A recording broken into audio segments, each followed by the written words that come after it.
Hello,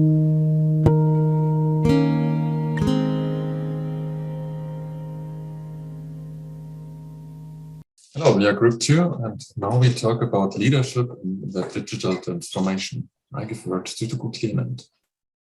Yeah, thank you, Johannes. So in the first question, we'll address two questions. The first one is what a digital transformation is, and the second is what digitization means. So digital transformation is different everywhere and is the next level. So essentially, it is not a passing phase, rather it is considered to be the next evolution level of industry.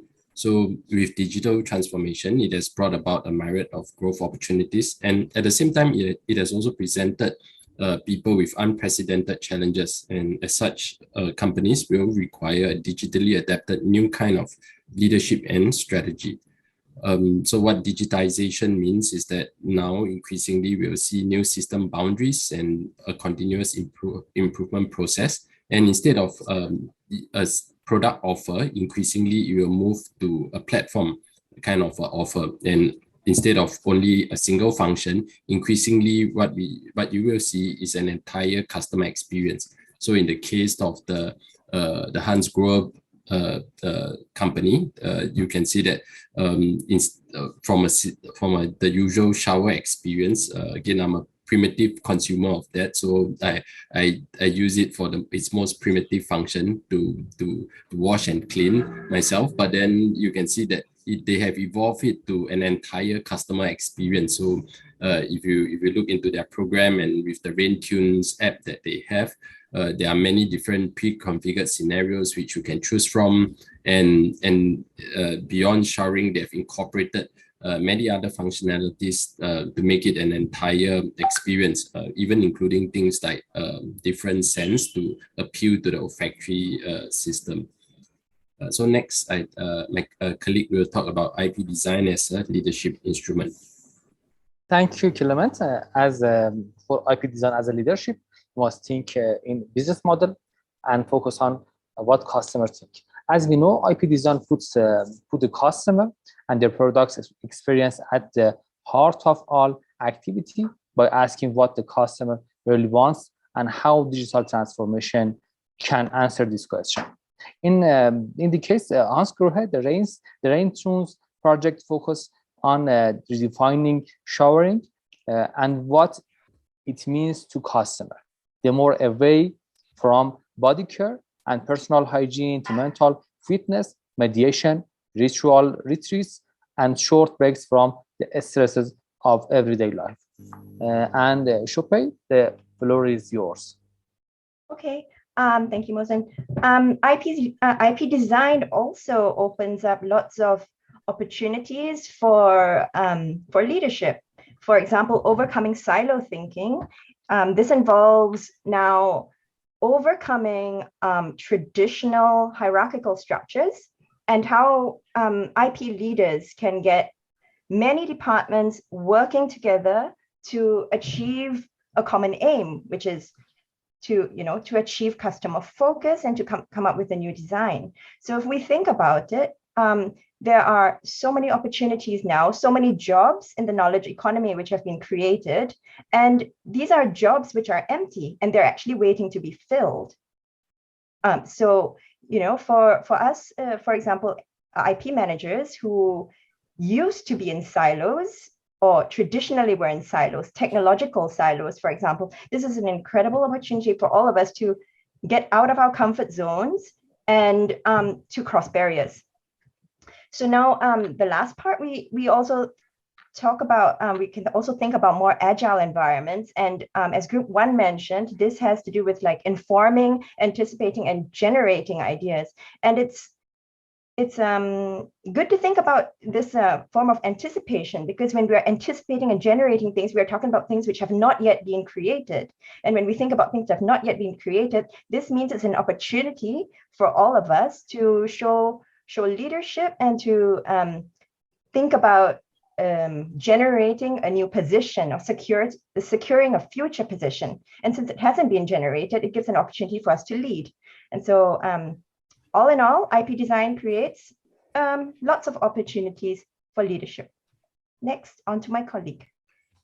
So, I mean, so if you are a leader, what tasks do you have to achieve? What do you need to do in order to lead this new organization, this IP design-led organization? And I suppose you're asking yourself the questions like, how do I achieve the goals that have been set for me in terms of the market requirement? What measures do I need to implement in order to achieve these goals? How do I support them? How do I support my employees, my colleagues in achieving those goals?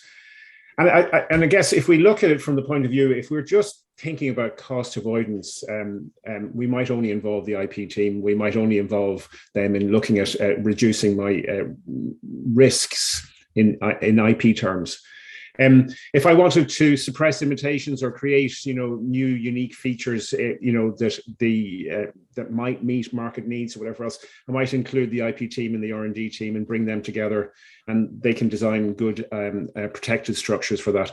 But if I actually want to charge a premium price in the marketplace, whatever else, I have to think of things from a customer-centric point of view. I have to take IP design into the process.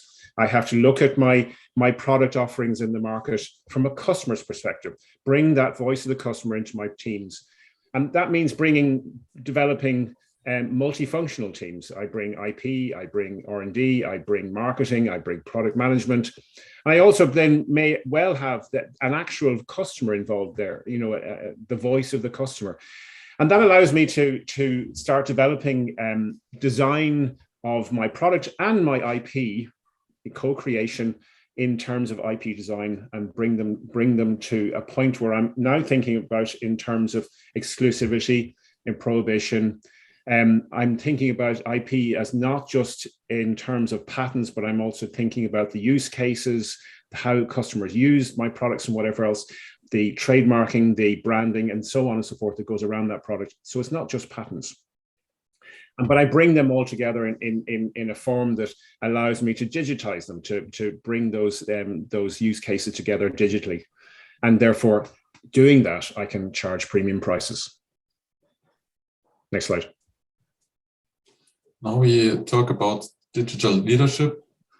Hans Grohe is a traditional producer of goods, and transformed through the digitalization to offer services which are digitalized. So it seems pretty suitable that the leadership should be also digital. There are 5 concepts for digital leadership. One is drive the change, to motivate the employees to see digitalization as a change. As they work in this field, mostly it seems pretty suitable, as I said. And I think this is one good opportunity to catch the employees. Another concept is recognize performance, structuring interdisciplinary work and fast feedback, which is also pretty easy to perform in this field of digitalization. Further process is promote cooperation, for using digital tools to evaluate big data and monitoring the digital environment by interdisciplinary teams. As everybody should be experienced in the field of digitalization, it's also pretty likely that this will be accepted. So the 4th concept is develop employees. So here the point is that employees start not with the design of the product itself, but with the design of the customer needs. And thanks to that, we could have a high speed of innovation. And the last concept is to give orientation. So when the team is lost during a project, a leader could help by asking to focus on the valuable option, but also with the possibilities of future markets that have been identified previously in the team. So now let's move to the next point.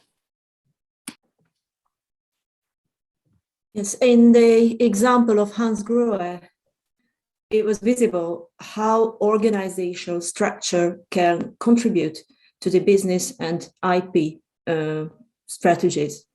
Why it's important? Because organization eats strategy, both IP and business strategy, for breakfast.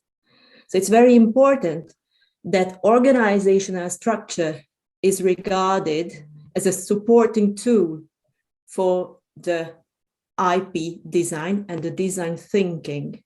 And what we have seen here in this example, that the primary organization, so the hierarchical structure, which is a cascade structure, it's existing, but it's static. And it's not functional for this kind of extraordinary projects, what Hans Grohe was aiming at to execute. Secondary organization that also exists within the company, but these are for repeatable tasks, and processes are not new but well known. So it means that it's not fit to the purpose. Therefore, the tertiary organization, which is a project team, is a flexible form of organization which exists parallel to the other two organization forms, but this is a temporary organization form which is focusing on the project development. It gathers the people who have the right skills and the right capabilities. And this is basically something which is running along the project's life cycle. And there can be more project teams working together. It's also very, very advantageous for this kind of IP design, because it's not repetitive. Any kind of disruption or any kind of negative result does not result in a big collapse of the organizational system, but they go back to the same. They start thinking again, they start testing again, and then they see whether it works or not. So basically, this kind of project team approach is proper support for the design thinking. And my colleagues, Stefan and Ricardo, will show you how. Thank you very much. So we have the product team structure. And now what I'd like you to think of it is, now we don't have it anymore about functional aspects, mainly of the product. Where we says we are interested, we have only our engineers as developers, which wants to maintain the right pressure, the correct amount of water dispersed or something like that. Now we form a team which is not only consisting such kind of engineers and things, but much more. We really integrate into our team totally different experts, which are not even have to do something with engineering. It's more about understanding what is deeply happening there. And with this team, which is then multidisciplinary, we can cover different scenarios, which now Stefan will explain to you. Remember when Claire made a great case in the Group 1 presentation that the design thinking is all about people centricity. So it's really about the consumers, the users, how they perceive it, and the requirements in terms of empathy that the project team, consisting of sport medicine specialists, physiotherapists, and the likes, needs to show in order for Hans Grohe to come up with a solution that makes really a difference for the people that then use it. So the idea was to define distinctive kinds of showerers and expose them to the ideas and the concepts of the projects team in order to create individual scenarios that links the way water is being dispensed, but also light that is being used in the vicinity, and optionally also sound, so that they can really enjoy the particular shower experience according to what is the habit or custom and the way they like to shower. And in order for you to really understand this, I think I want to make a case here about who am I, and if so, how many of my experience on Wednesday. So the entire Wednesday I spent as an indulgence showerer, preparing myself for 9 p.m. European Central Time. Why? Because I was so happy that my favorite team went into the Europa League finals. And then I was completely wet after the first 45 minutes. So I had a quick shower. But unfortunately, I did not have a Hans Grohe system. So my quick shower ended up in, again, 15 minutes. So Rita will kill me because of environmental reasons. But I did not have the support of the light and on the water regulation and the sound for it to really kick me out of the shower so that I see the first second of the second term. And after Eintracht Frankfurt won the final, I had to do a lot of grooming in the shower. Again, wasting a lot of water, Rita. To really clean myself from all the beer that I spilled over myself. And now imagine I would have done this not at home, but in a hotel where we can easily add 2 or 3 times the time people spend in the shower because they don't have to pay for it, right? So taking this into consideration, what is the way people want to use the shower that fits to a particular situation or that fits to the custom and how they conduct their lives. That really makes the difference for Hans Grohe, and it makes a lot of difference to incorporate these viewpoints by means of design thinking into the development of IPs. And with that, we hand over to group 3.